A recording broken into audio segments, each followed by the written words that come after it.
নাহমাদুহু ওয়া নুসাল্লি আলা রাসূলিল কারীম, আম্মা বাদ। উপস্থিত আজকের এই পথসভার সম্মানিত সভাপতি, উপস্থিত আছেন মুসলমান জাতির শ্রেষ্ঠ সন্তান নায়েবে নবী মুফতি মাওলানা মোহাম্মদ আব্দুল সত্তার সাহেব।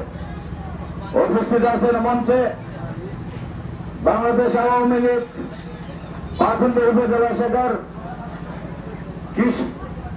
ওলামা লীগের সম্মানিত সভাপতি জনাব আব্দুল মান্নান সাহেব।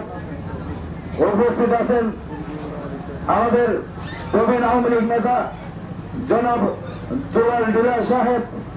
উপস্থিত সম্মানিত মুরব্বিয়ান, আসসালামু আলাইকুম ওয়া রাহমাতুল্লাহি ওয়া বারাকাতুহু। মঞ্চের সামনে উপবিষ্ট যুবক ভাই ও বন্ধুগণ, তোমাদের জানাই আমার স্নেহ ও ভালোবাসা। সম্মানিত উপস্থিতি, আপনারা জানেন আগামী 8ই মে পাকুন্দিয়া উপজেলা পরিষদ নির্বাচন। এই নির্বাচনে আমি একজন চেয়ারম্যান পদপ্রার্থী। আমার মার্কা হলো কই মাছ। আপনারা বলতে পারেন আপনার এত কিছু গুণগান মানুষের মুখে শুনে, তবে নির্বাচনে আসলেন কেন? আপনাদের জনমনের প্রশ্ন থাকতে পারে, আপনার এই অবস্থায় বা এই দিনে আপনি নির্বাচনে কেন এসেছেন? নির্বাচন আসলে একটি উপজেলা পরিষদ নির্বাচন আসলে একটি ব্যক্তিতার জিনিস। এই নির্বাচনে আমি আসলে পদপ্রার্থী হয়েছি কিছু কিছু বিষয় নিয়ে, যে সকল বিষয়গুলা আজকে আপনাদের সম্মুখে আমি উত্থাপন করব ইনশাআল্লাহ। সর্বপ্রথমে আমি আপনাদের বলতে চাই, আমি উপজেলা পরিষদ বা নেতা হতে এসেছি বা উপজেলার চেয়ারম্যান হতে এসেছি। আমি নিজেকে আগে প্রতিষ্ঠিত করে তারপরে উপজেলা চেয়ারম্যান অথবা নেতা হতে এসেছি। আর আমার সামনে যারা, আমার সাথে যারা নির্বাচনে প্রতিদ্বন্দ্বিতা করিতেছে, তারা সবাই নেতা হওয়ার জন্য প্রতিষ্ঠিত হওয়ার জন্য নির্বাচনে অংশগ্রহণ করেছেন। আমি আপনাদের সামনে বলছি, আমি প্রতিষ্ঠিত হয়ে আপনাদের সামনে এসেছি। আর যারা আমার সাথে নির্বাচনে অংশগ্রহণ করছে, প্রতিদ্বন্দ্বিতা করছে, তারা সবাই প্রতিষ্ঠিত হওয়ার জন্য উপজেলা চেয়ারম্যান পদপ্রার্থী হয়েছেন। সম্মানিত ভাই বন্ধুগণ, আমি সর্বপ্রথমেই বলবো, আমার নির্বাচনী প্রচারণায় যে ধরনের আত্মঘাতীমূলক অপপ্রচার এবং অপতথ্য অবসান চাচ্ছেন, সেটা হলো বর্তমান চেয়ারম্যান পদপ্রার্থী জনাব এমদাদুল হক ছোটনের পক্ষ থেকে।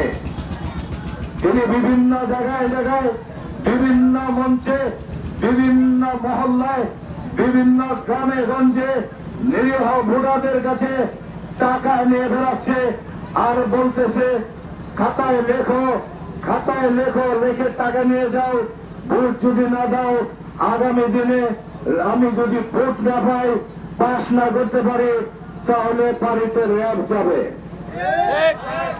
তো সম্মানিত ভাই ও বন্ধুগণ, র্যাব তোমার বাবার সৃষ্টি নয়, র্যাব তোমার সৃষ্টি নয়।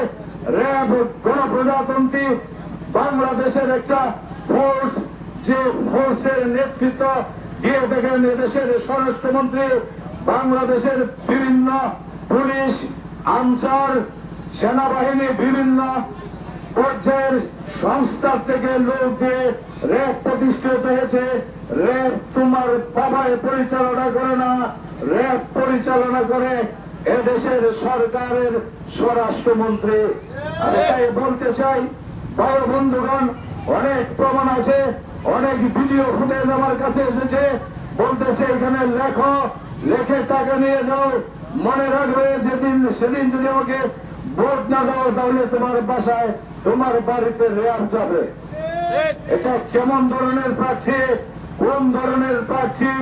ভোটারদেরকে টাকা দেওয়ার ছড়াছড়ি ছিটিয়ে আবার তাদেরকে হুমকিও দিচ্ছে যে বাড়িতে র্যাব যাবে। ভাই ও বোনেরা, আপনারা বিচার করবেন। বিচারের ভার আপনাকে দিয়ে দিলাম। উনি ইউপি পরিষদের চেয়ারম্যান ছিলেন, চেয়ারম্যান থেকে পদত্যাগ করে উনি উপজেলা চেয়ারম্যান পদপ্রার্থী হয়েছেন। নিশ্চয়ই তিনি প্রতিষ্ঠিত হওয়ার জন্য, বাবার উপরে ওঠার জন্য উনি চেয়ারম্যান পদপ্রার্থী হয়েছেন। তার সাথে তাকে আড়াল থেকে যারা ক্ষমতায় আছে তারা তাকে শেল্টার দিচ্ছে, ক্ষমতা থেকে তারা শেল্টার দিচ্ছে। এই পাকুন্দ উপজেলার যত ধরনের ওয়ার্ড কমিটি, ইউনিয়ন কমিটি, থানা কমিটিতে যারা আছে তাদেরকে হুমকি দিচ্ছে, তোমরা যদি এই আনারস মার্কের নির্বাচন না করো তোমাদের পদেই থাকবে না। সুতরাং ভাই ও বন্ধুগণ, তোমাদের পদ থাকবে না বললাম, তোমার পদ থাকবে কিনা সেটাকে চিন্তা করো। আগামী দিনে ইনশাল্লাহ এটা বলতে পারি শপথ করে, তোমার এই পদ থাকবে না ইনশাল্লাহ। কাকে পদের হুমকি দিচ্ছ? তোমার নিজেরই তো পদ থাকবে না, আশা করি ইনশাল্লাহ। সুতরাং ভাই ও বন্ধুগণ, আমি আরেকজনের কথা বলবো, যাকে আপনারা বারবার নির্বাচিত করে এই উপজেলা চেয়ারম্যান নির্বাচিত করেছেন। তার আগে আমি বলবো, এই এমদাদুল হক ফুটন সম্পর্কে বলবো, তিনি ইউপি পরিষদের চেয়ারম্যান নির্বাচিত হয়ে জনগণের সামনে শপথ করেছিল, আমি সুচারুরূপে আমার দায়িত্বভার পালন করব এবং আমার দায়িত্বে কোনো অবহেলা থাকবে না এবং আমি এই দেশের জনগণের খাদমত হাজিরে থাকবো, তাদের সেবা করব। এইভাবে জনগণের সামনে শপথ নিয়েছিল। আর সেই শপথ বাক্য তিনি অঘোষণ ঘটিয়ে সেই শপথ বাক্য তিনি ভঙ্গ করেছেন এবং তার ইউনিয়নবাসীর সাথে সে বেঈমানি করেছেন। 2 বছর 4 মাস যেতে না যেতেই উনি ইউনিয়ন পরিষদের চেয়ারম্যান থেকে পদত্যাগ করে উপজেলা পরিষদের চেয়ারম্যান নির্বাচিত হওয়ার জন্য তিনি পায়তারা করে দিয়েছেন। ক্ষমতার আড়াল থেকে, ক্ষমতা ভান্ডার আড়াল থেকে তাকে বিভিন্ন ভাবে শেল্টার দিয়ে যাচ্ছে। সুতরাং ভাই বন্ধুগণ, মনে রাখবেন, আমরা এমপি নির্বাচিত করেছি, তিনি পাঠাবাঙ্গার মানুষ। আমরা আবার উপজেলা চেয়ারম্যান পাঠাবাঙ্গার এই প্রয়োজন হলো কেন, সেটার বিচার আপনাদের কাছে রেখে গেলাম। বিবেচনা করবেন আপনারা, আপনাদের বিবেক দিয়ে সেটা ধারণ করে আগামী 8ই মে সিদ্ধান্ত নেবেন। উপজেলা চেয়ারম্যান পদপ্রার্থী জনাব AKM দিদারুল হক সাহেব, ওনাকে 20 লক্ষ টাকা দিয়েছে নির্বাচনে দাঁড়িয়ে থাকার জন্য। এই এমদাদুল হক জুটন 20 লক্ষ টাকা দিদারকে দিয়েছে নির্বাচনে দাঁড়িয়ে থাকার জন্য। ভাই ও বন্ধুগণ, এটা কিসের তামাশা, কিসের খেলা? একজন প্রার্থী আরেকজন প্রার্থীকে টাকা দেয় নির্বাচনে দাঁড়িয়ে থাকার জন্য। এটা নির্বাচনের কোন আলামত আপনারাই ভেবে দেখুন। ভাই ও বন্ধুগণ, আবার আরো 2-3 জন, আরো একজন আমার সাথে মোট আমি সহ 4 জন পদপ্রার্থী। এর মধ্যে একজন প্রার্থী হলেন জনাব রফিকুল ইসলাম রেনু ভাই। আপনারা বারবার রফিকুল ইসলাম রেনু ভাইকে ভোট দিয়ে উপজেলা পরিষদের চেয়ারম্যান নির্বাচিত করেছেন। নির্বাচিত হয়ে তিনি কি করেছেন, কি করেন নাই, সেটা আপনাদের বিবেকের কাছে প্রশ্ন রেখে গেলাম। উনি উপজেলা চেয়ারম্যান হয়ে এই গত 10 বৎসরে আপনার রাস্তাঘাটের এক উনি মাটি ফেলেছে বলে আমার মনে হয় না। উনি উন্নয়ন করেছেন, ওনার নিজের উন্নয়ন, নিজেকে নিয়ে উনি ব্যস্ত, নিজের ব্যস্ততা নিয়ে উনি বড়ই অক্লান্ত, বড়ই পরিশ্রান্ত। কারণ উনি যেসব কর্মকাণ্ডে ব্যস্ত, এইসব কর্মকাণ্ডের জন্য উনি ইতিমধ্যেই সাজাপ্রাপ্ত হয়ে জেল খেটে বের হয়ে আপনাদের সম্মুখে নির্বাচনের পদপ্রার্থী হয়েছেন। আমরা কিন্তু কলঙ্কিত হয়ে জেল খেটে মানুষের অর্থ আত্মসাৎ করে মানুষের অর্থ জুলুমবাজ করে আত্মসাৎ করে কিন্তু আমরা নির্বাচন করতে আসিনি। আগামী নির্বাচনে আপনারা সঠিক সিদ্ধান্ত নেবেন। সেই সিদ্ধান্তে রোহান তুমি থাকো। আগামী 8ই মে আপনারা সিদ্ধান্ত নেবেন আসলে উপজেলা চেয়ারম্যান যারা পদপ্রার্থী হয়েছে তাদের চেয়ে আমার মান এবং যোগ্যতা কোন অংশে কম কিনা। ইনশাআল্লাহ আমি আপনাদেরকে প্রতিশ্রুতি দিতে পারি, আগামী নির্বাচনে ইনশাআল্লাহ আমি যদি বিজয়ী হতে পারি, এদেশের যুব সমাজ আজ অন্ধকারে নির্বাচিত, নেশায় নির্বাচিত, তাই এই সকল যুব সমাজ আজ নেশায় আসক্ত, এই সকল যুব সমাজ আজ অস্ত্রের জঞ্জনানিতে ব্যস্ত। আমি যদি নির্বাচিত হতে পারি আগামী 8ই মে, তাহলে আমি শুধু প্রমাণ করে দিব উপজেলা পরিষদের যত সম্পদ সব আপনাদের হক, সব পাখন্ডেবাসীর হক, সব পাখন্ডেবাসীর হক। আমি এই হক আপনাদের সম্মুখে ইনশাআল্লাহ উন্মোচিত করব। আপনি যদি যান রাস্তাঘাটের জন্য, আপনি যদি যান মসজিদের জন্য, আপনি যদি যান মাদ্রাসার জন্য, আপনি যদি যান স্কুলের জন্য, এবং আপনি যদি যান এই বয়স্ক বিধবা ভাতার জন্য, এবং বয়স্ক যারা পুরুষ আছে, বয়স্ক পুরুষ ভাতা আছে, বয়স্ক মহিলা ভাতা আছে, বিধবা ভাতা আছে, ভিজিটি কার্ড আছে, এইগুলা কার্ড যদি এইগুলা আপনাকে আসলে সরাসরি আপনার হাতে তুলে দেওয়ার কথা, অথচ এইগুলা পয়সা দিয়ে টাকা না দিলে আপনাদের ভাগ্যে সেই কার্ড চলে না। পায়ের স্যান্ডেল ক্ষয় করে মাসকে মাস ঘুরতে ঘুরতে তারপরে পয়সা দিয়েও সেই কার্ড পাওয়া যায় না, গেলেও এমন কিছু দিতে হয়, দিলে পরে আপনার কার্ড হয়। অথচ এই কার্ড আপনাদের সম্পদ।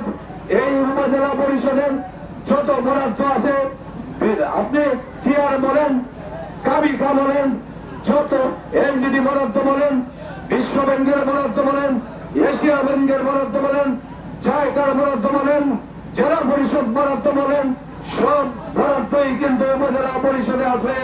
কিন্তু আপনি যদি কোনো বরাদ্দ সংক্রান্ত ব্যাপারে উপজেলা পরিষদের চেয়ারম্যানের কাছে আপনি যদি দাবি করেন, উনি একটা কথা বলবে, এইখানে কিছুই নাই, এই চেয়ার ছাড়া কিছুই নাই। যদি চেয়ার ছাড়া কিছু নাই থাকে, আপনি সরে দাঁড়ান, আরেকজন আসুক, দেখুক এই চেয়ার ছাড়া উপজেলা পরিষদে আরো কিছু আছে কি নাই, সেটা এদেশের মানুষ নিয়ে, এদেশের জনগণকে সাথে নিয়ে আগামীতে যিনি উপজেলা পরিষদের চেয়ারম্যান নির্বাচিত হবেন, রফিকুল ইসলাম রেণুবাদে আমি যদি নির্বাচিত হই, ইনশাআল্লাহ আপনাদের সামনে প্রমাণ করে দেব এই উপজেলা পরিষদে কি আছে আর কি নাই। সম্মানিত ভাই ও বন্ধুগণ, আমার ছোট্ট কথা বলে শেষ করব। উপজেলা পরিষদ একটা বিশাল ব্যক্তিতা। এখানে একজন প্রথম শ্রেণীর একজন ম্যাজিস্ট্রেট থাকেন, তিনি হলেন ইউনো।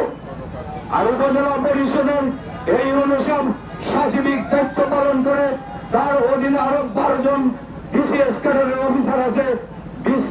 এটা সমাজ কল্যাণ থেকে শুরু করে এবং ক্রীড়া অধিদপ্তর বা মন্ত্রণালয়, এদের পক্ষ থেকে, অর্থাৎ মন্ত্রণালয়ের অধীনে 12 জন বিসিএস ক্যাডার অফিসার সেখানে থাকে। এটা এবং 10টা ইউনিয়ন, 9টা ইউনিয়নের একটা পৌরসভা, একজন মেয়র, 9 জন চেয়ারম্যান এবং এই 12 জন বিসিএস ক্যাডার এবং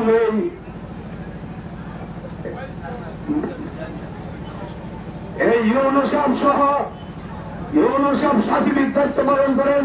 আর এই উপজেলার চেয়ারম্যান হলেন পদাধিকার বলে উনি তার সভাপতি। তো সুতরাং ভাই বন্ধুগণ, সরকার এমনি 12 জন বিসিএস ক্যাডারকে এবং একজন সাচিবিক দায়িত্ব পালন করার জন্য একজন অফিসারকে, এখানে এই 12-13 জন অফিসারকে, একজন ফার্স্ট ক্লাস ম্যাজিস্ট্রেটকে এমনি এখানে রাখে নাই। নিশ্চয়ই এটার পিছনে কোনো কারণ আছে, কোনো বরাদ্দ আছে, অবশ্যই বরাদ্দ আছে, অবশ্যই বরাদ্দ আছে। কিন্তু সেই বরাদ্দ আপনাদের নাগাল পর্যন্ত আসে না। কারণ এই উপজেলায় বরাদ্দ আছে একটি বাড়ি একটি খামার, সেই একটি বাড়ি একটা খামার প্রতিটি ইউনিয়নে থাকার কথা। অথচ পাকুন্দ উপজেলায় কোথাও একটি বাড়ি একটি খামার নেই। একটি বাড়ি একটি খামারে যে ব্যক্তির নামে বরাদ্দ থেকে উনি এই উপজেলা পরিষদের পক্ষ থেকে বেতন মুক্ত থাকেন এবং একটা বাড়ি একটা খামারে যে 10 জন পরিচালনা করবে তাদের অর্থায়ন হবে এই একটা বাড়ি একটা খামারের, যে সেটা খামার হতে পারে, মুরগির খামার হতে পারে, ছাগলের খামার হতে পারে, গরুর খামার হতে পারে, হাঁসের খামার হতে পারে, আরো অন্য কিছু খামার হতে পারে। ওইখান থেকে যে আর্থিক স্বচ্ছতা আসবে এবং আর্থিক যে মুনাফা আসবে, ওইখান থেকে 10 জন যুবক এইখান থেকে তাদের সম্মানী পাবে।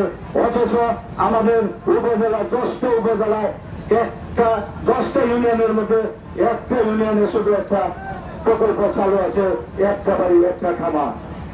সেটা অন্যান্যদের ব্যক্তি নিজের মানুষ ওইখানে ইনশাআল্লাহ বাস্তবায়ন করছেন।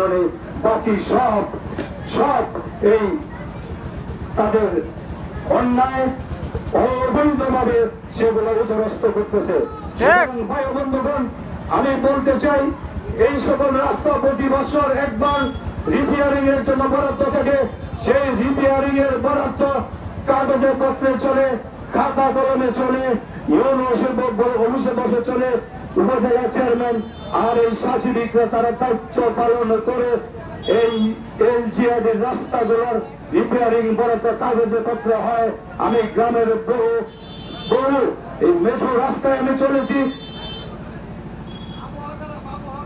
বহু রাস্তাঘাটে আমি চলেছি, দেখেছি রাস্তাঘাটের অবস্থা। এগুলা রিপেয়ারিং হয় কাগজে পত্রে, বাস্তবে রিপেয়ারিং হয় না। সুতরাং ভাই বন্ধুগণ, যদি আপনাদের মঙ্গল চান, আপনাদের ভালো চান, আগামী উপজেলা একটা স্মার্ট উপজেলা হবে, সুন্দর উপজেলা হবে এবং এই উপজেলা একটা আদর্শিক উপজেলা হবে, তাহলে একজন কাকে নির্বাচিত করবেন সেটা আপনাদের দায়িত্ব, আপনাদের কর্তব্য। তবে মনে রাখবেন, ভোট কিন্তু একটা পবিত্র আমানত। আপনি আমানতের খেয়ানত করলে কাল হাসরের মাঠে কিন্তু জবাবদিহি করতে হবে। কারণ আপনার ভোটে যিনি নির্বাচিত হয়ে উপজেলা চেয়ারম্যান হবেন, উনি যত ধরনের খারাপি করবেন, যতটা খারাপ কাজ করবেন, যতটা অন্যায় করবেন, ততটা অন্যায়ের ভাগ কাল হাসরে আপনাকে আপনার উপর সেটা ন্যস্ত থাকবে, আপনাকেও সেটা শরীক হতে হবে। আপনার ভোটে যদি কোনো ভালো ব্যক্তিকে, আপনি যদি কোনো ভালো ব্যক্তিকে, কোন যোগ্য ব্যক্তিকে নির্বাচিত করেন, সেই ব্যক্তি নির্বাচিত হয়ে যদি কোনো ভালো কাজ করে, তাহলে সেই ভালো কাজের হকদার কিন্তু আপনারাই হবেন। কাল হাসরের মাঠে আমার আল্লাহ রাব্বুল আলামিন বলবে, হে ভোটার, তুমি ভোট দিয়েছিলে বিধায় রাস্তা সুন্দর হয়েছে, আমার বান্দাদের উপকার হয়েছে, গরিব অসহায় বান্দারা আমার শান্তিতে সুস্থভাবে ঘুমিয়েছিল। তাদের অনেক গরিব মানুষ আছে, তাদের উপরে কিন্তু কোনো ছাদ নাই, টিন নাই, অথচ তাদের জন্য টিন বরাদ্দ থাকে, ঘর বরাদ্দ থাকে। আমরা সেগুলা করি শুধু লুটপাট। ভাই বন্ধুগণ, আমি বলতে চাই, এই যে ভোটে নির্বাচিত হয়ে যদি একজন উপজেলা চেয়ারম্যান সে যতটা ভালো কাজ করবে, ততটা ভালো কাজের যা আপনি পাবেন। কাল হাসরের মাঠে আল্লাহ তাকে বলবে, এই ভোটার, তুমি ভোট দিয়েছিলে বিধায় আজকে এখানে উন্নয়ন হয়েছে, এই যুব সমাজের উন্নয়ন হয়েছে, এলাকাবাসীর উন্নয়ন হয়েছে এবং রাস্তাঘাটের উন্নয়ন হয়েছে। তাই তোমার উনি যতটা ভালো কাজ করেছে, ততটা ভালো কাজের জায়গা আজকে তোমার প্রাপ্য। তাই আমি আল্লাহ রাব্বুল আলামিন তোমাকে বলছি, দুনিয়াতে যা কিছু করেছ সব আজকে তোমাকে ক্ষমা করে দিয়ে আজ একটা বড় কাজের জন্য তোমাকে জান্নাতে প্রবেশের অধিকার দিলাম, তুমি জান্নাতবাসী হয়ে যাও। সুতরাং ভাই বন্ধুগণ, মনে রাখবেন, যার সাথে যার মহব্বত তার সাথেই তার হাসর। আমি যদি আলেমের সাথে আমার মহব্বত থাকে, আমার হাসর হবে আলেমের সাথে। আমার মহব্বত যদি চুরের সাথে থাকে, ডাকাতের সাথে থাকে, আমার হাসর নাসর হবে তার সাথে। ভাই বন্ধুগণ, শাসক কখনো শোষণ করতে পারে না। যদি শাসক শোষণ করে তবে সে কখনো শাসক হতে পারে না, সে কখনো শাসক হতে পারে না। শাসক হবে, নেতা হবে আপনার আমার উপকারের জন্য। যদি সে শোষণই করে, সে কিসের নেতা, কিসের নেতা? তাকে আপনারা নেতাই মানবেন না, আমরা নেতাই মানব না। থেকে নেতার কাজ হলো জনগণকে সেবা দেওয়া। ভাই বন্ধুগণ, অনেক রাস্তা ইয়ে করছি তো কষ্ট লাগছে, তারপরে ছোট্ট একটু কথা বলে আমি আমার বক্তব্য শেষ করব। শাসক কেমন হতে হয় এটার একটা উদাহরণ দিয়ে আমি আমার আজকের এই ছোট্ট বক্তৃতা শেষ করব। সম্মানিত উপস্থিতি, পৃথিবীর পৃথিবীর খলিফা ছিলেন হযরত উমর রাদিয়াল্লাহু আনহু। আপনারা হযরত উমর রাদিয়াল্লাহু আনহুর নাম শুনে থাকবেন। উনি পৃথিবীর খলিফা ছিলেন, বাদশাহ ছিলেন।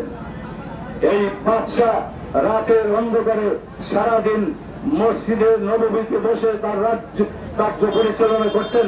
ঘুমের প্রয়োজন হলে তিনি খেজুরের পাতার ডাল মাথায় দিয়ে রুদ্রে গাছের নিচে কোথাও ঘুমিয়ে যেতেন।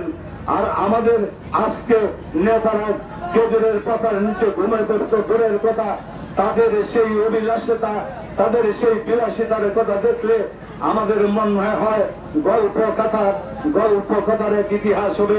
যাই হোক ভাই বন্ধুগণ, সেই উমর রাদিয়াল্লাহু আনহু রাত্রেবেলা মানুষের সুখ দুঃখ দেখার জন্য রাস্তায় রাস্তায় ঘুরে বেড়াতেন, মহল্লায় মহল্লায় ঘুরে বেড়াতেন, পাড়ায় পাড়ায় ঘুরে বেড়াতেন, মরুভূমির প্রান্তরে তিনি ঘুরে বেড়াতেন।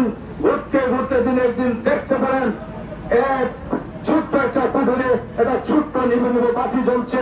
উনি কৌতূহল বসতে যেতে যেতে ওই বাড়ির ছিদ্রে দিয়ে, ওই ঘরের ছিদ্রে দিয়ে দেখতে পেলেন চারটা বাচ্চা কান্নাকাটি করতেছে এবং মা বলতেছে, হে আমার সন্তানেরা, ঘুমাও, এক্ষুনি খাবার হয়ে যাবে, তোমরা ঘুমাও, আমি ডাক দিব, খাবার হওয়ার পরে ডাক দিবে তোমাকে, তারপরে তোমরা খাবে। কিন্তু আসলে সেই খাবার সেই পাতিলে ছিল না। মা তার সেই পাতিলায় পানি এবং পাথর দিয়ে নাড়াচাড়া করে সন্তানদেরকে শুধু বোঝাচ্ছে যে এখানে খাবার হচ্ছে। আসলে কিছুই ছিল না, সেখানে পানি আর পাথর ছাড়া কিছুই ছিল না। এই দৃশ্য দেখে উমর রাদিয়াল্লাহু আনহু ভিতরে গেলেন, বললেন, হে মা, ইতিমধ্যেই বাচ্চারা ঘুমিয়ে গেছেন। এই উমর রাদিয়াল্লাহু আনহু ঢুকলেন তার বাড়িতে, ঢুকে বললেন, মা গো, তুমি কি করিতেছো, কি হচ্ছে?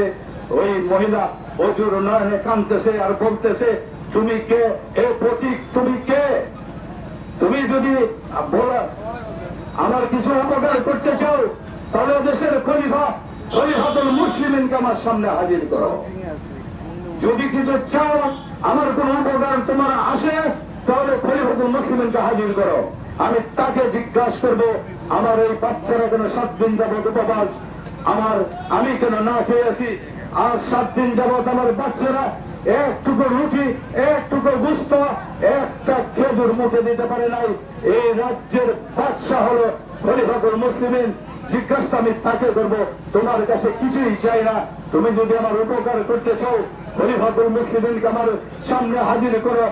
আমি তারকে জিজ্ঞাসা করব, কেন আমার বাচ্চারা আজকে উপবাসে থাকলো?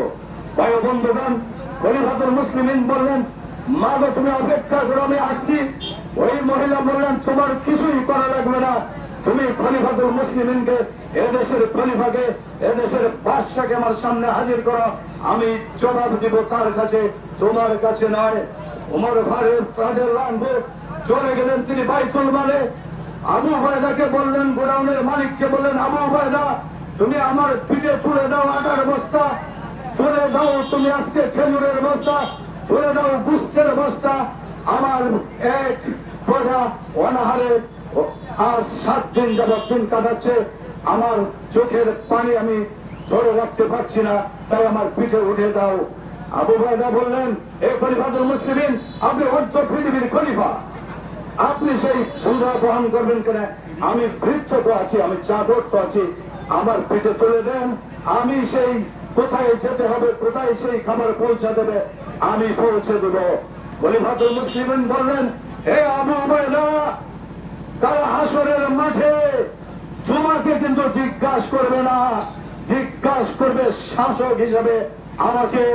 আমি এই দেশের খলিফা, আমি এই দেশের বাদশাহ। কাল হাসরের মাঠে আমাকে কাঠগড়ায় দাঁড় করাবে সেই মহিলা যে আজকে 7 দিন যাবৎ না খেয়েছে। তুমি আবু উবাইদাকে কাঠগড়ায় দাঁড় করাবে না, সুতরাং আমার দায়িত্ব আমাকেই পালন করতে দাও। তিনি নিজে সেই মাল বহন করে মহিলার বাড়িতে গেলেন, নিজের হাতে রুটি বেললেন, আটা বেললেন, রুটি বানালেন, খেজুর বের করলেন, গুস্ত পাকালেন, এই বাচ্চাদেরকে ঘুম থেকে উঠালেন, খাবার দিলেন তাদের মুখে। এই খাবার খেয়ে মহিলা ওজনে কান্নাকাটি করিতেছে, বলিতেছে, হে পথিক, তুমি কে আমি জানি না, তবে তোমারই হওয়া উচিত ছিল এদেশের গভর্নর, এদেশের বাদশাহ, এদেশের খলিফা। তোমার মতো ব্যক্তির হওয়া উচিত ছিল। খলিফাতুল মুসলিমিনের বাদশাহ হওয়ার, খলিফা হওয়ার কোন যোগ্যতা নাই, তুমি বাদশাহ হওয়ার যোগ্য। খলিফাতুল মুসলিমিন পরিচয় দিলেন, মাগো আমি সেই খলিফাতুল মুসলিমিন উমর। মহিলা কেঁদে ফেললেন, আমি অনেক কিছু অন্যায় করেছি, অপরাধ করেছি, আপনার বিরুদ্ধে অপপ্রচার করেছি, আমাকে ক্ষমা করবেন। খলিফাতুল মুসলিমিন বললেন, না গো মা, তুমি তুমি আমার কাছে অপরাধী না, আমি তোমার কাছে অপরাধী। আমি দেশের শাসক ছিলাম, আমি নেতা ছিলাম, আমি ঘুষ দিতে পারি না বিধায় তুমি কষ্ট করেছো, তোমার সন্তানদেরকে নিয়ে 7 দিন যাবৎ কষ্ট করেছ, সুতরাং আমি অপরাধী, আমাকে ক্ষমা করে দাও। আর যতদিন তুমি কষ্ট করেছ, এই কষ্ট করার জন্য কিন্তু তুমি কাল হাসরের মাঠে আমাকে আল্লাহর কাঠগড়ায় আসামি হিসেবে দাঁড় করিও না।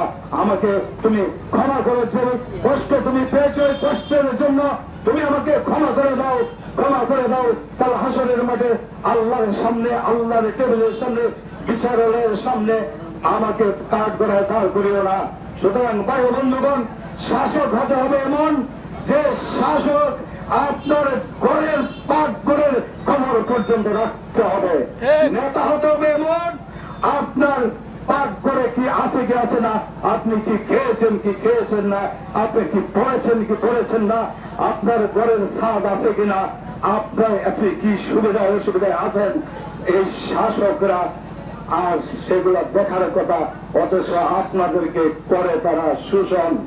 আপনাদের সম্পদ, আপনাদের এই সম্পদ তারা উদরস্ত করে তারা আজকে অনেক সুন্দর সুন্দর বলিয়া উড়াচ্ছে।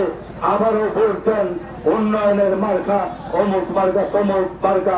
ভাই বন্ধুগণ, উন্নয়ন কিন্তু 10-15 বছর আপনারা দেখেছেন। তাই আমি বলবো, আমি প্রতিষ্ঠিত হয়ে এসেছি উপজেলা চেয়ারম্যান নির্বাচন করার জন্য। আমি প্রতিষ্ঠিত হওয়ার জন্য আসি নাই। আমি এই আপনাদের হক, আপনাদের মাল, আপনাদের সম্পদ আমি উদরস্ত করে কাল হাসরের মাঠে মহান রব্বুল আলামিনের কাছে জবাবদিহিতা করতে পারবো না। আমি যদি মনে করি যে এই সাংবাদিকের কাছে আমি 500 টাকা ঋণী, সাংবাদিক আমার কাছে 500 টাকা পায়, আমি তার হাতে পায়ে ধরে মাপ নিতে পারবো। উনি হয়তো আমাকে ক্ষমা করে দিবেন। আমি হয়তো বলবো যে আপনি ভাই আমাকে ক্ষমা করে দেন, আমি দিতে পারতেছি না, আমার যখন সময় আপনাকে দিয়ে দিব, না হলে আপনি আমাকে মাফ করে দেবেন। উনি হয়তো আমাকে মাফ করে দেবে। কিন্তু আমি যদি উপজেলাবাসীর এই হক, উপজেলাবাসীর সম্পদ যদি আত্মসাৎ করে, কারণ উপজেলার পাশে এই হক, উপজেলার সমস্ত হক সমস্ত উপজেলাবাসীর হক, উপজেলার যত সম্পদ সব সম্পদ উপজেলাবাসীর হক। তাই আমি কাল হাসরের মাঠে কয়জনের কাছে, কতজনের কাছে মাপ চাইবো, আর দুনিয়াতে কয়জনের কাছে মাপ চাইবো, মাপ চাওয়ার কোনো ক্ষমতা আমার থাকবে না। তাই ভাই বন্ধুগণ, আমি আপনাদের পাশে থাকতে চাই। আগামী 8ই মে পরীক্ষার দিন, সেই পরীক্ষায় কে বিজয়ী হবে, কে পরাজিত হবে, সেটা আপনাদের উপর নির্ভর করছে। আগামী 8ই মে আপনারা একটা ভোট ওই মাস মার্কায় দিয়ে আমাকে আপনাদের সেবক, আপনাদের একজন পাহারাদার হিসেবে নিয়োগ করে কৃতজ্ঞতার আবদ্ধে বন্ধন করবেন। আমি কৃতজ্ঞতার সাথে বলছি, আমি শুধু নিতে এসেছি, নিতে আসি নাই। আমার নেওয়ার কোনো সুযোগ নাই, কারণ আমি প্রতিষ্ঠিত হয়ে তারপরে এসেছি। আমার পিছুটেন নাই, আমার ঘর করতে হবে না, বাড়ি করতে হবে না, বাসা বাঁধতে হবে না, গাড়ি করতে হবে না। আমি সবকিছু করেই ইনশাল্লাহ আপনাদের সামনে এসেছি। সুতরাং আপনাদের হক আপনাদের কাছে যেন পৌঁছে দিতে পারি, যদি রব্বুল আলামিন আমাকে নির্বাচিত করেন। কেউ কেউ বলেন উপজেলা চেয়ারম্যান আমার কাছ থেকে নেয় কে? আরে নিবে তো আমার আল্লাহ, কারণ আমার আল্লাহ বলেছে অত ইজমান তাসা অত জিল্লমান তাসা। আমি কাউকে নেতা নির্বাচিত করি, আবার কাউকে কি গাঁ ধরে বের করে দিই। কুলিল্লাহুম্মা মালিকাল মুলক, তামাম মুলকের মালিক আমি আল্লাহ। আমি তোমরা সবাই ফকির, তোমরা সবাই ভিখারি, আমি আল্লাহ শুধু ধনী। যত চেষ্টাই করো, আমি যদি বলি কোন হয় ফায়াতুন। সুতরাং আমার চেয়ে ধনী, আমার চেয়ে বড় বাদশাহ পৃথিবীতে আর কেউ নেই, কেউ নেই, কেউ নেই। তোমরা শুধু ভিখারি, করুণার ভিখারি। আমি আল্লাহ রাজা বিরাজ, শাহানশাহের শাহানশাহ। আমার উপরে কেউ নেই, আমার উপরে কেউ নেই। আমি তোমরা শুধু আমার করুণার পাত্র, তোমরা আমার দয়ার পাত্র। সুতরাং আমি আপনাদেরকে বলবো, আল্লাহ রাব্বুল আলামিন যদি আমাকে কবুল করে থাকেন, তামাম পৃথিবীর লোক, তামাম পাখন্ডবাসীর লোক আমার বিরোধিতা করলে কিছুই আসবে যাবে না, ইনশাআল্লাহ আমি নির্বাচিত হব। আর যদি আর আসমানে আল্লাহর দরবারে আমার সেটা লেখা না থেকে সারা চেষ্টা করে আপনারা আমাকে নির্বাচিত করতে পারবেন না। আমি আমার ভাগ্যের কথা আমি আমার আল্লাহ তাআলার কাছে ছেড়ে দিয়েছি। আগামী 8ই মে আপনারা ওই মাস মার্কায় একটা ভোট দিয়ে নির্বাচিত করবেন। আশা এবং প্রত্যাশা রেখে আপনাদের কাছে আপনাদের কাছে আমি আমার বক্তব্য এখানে শেষ করছি। আসসালামু আলাইকুম ওয়া রাহমাতুল্লাহি ওয়া বারাকাতুহু।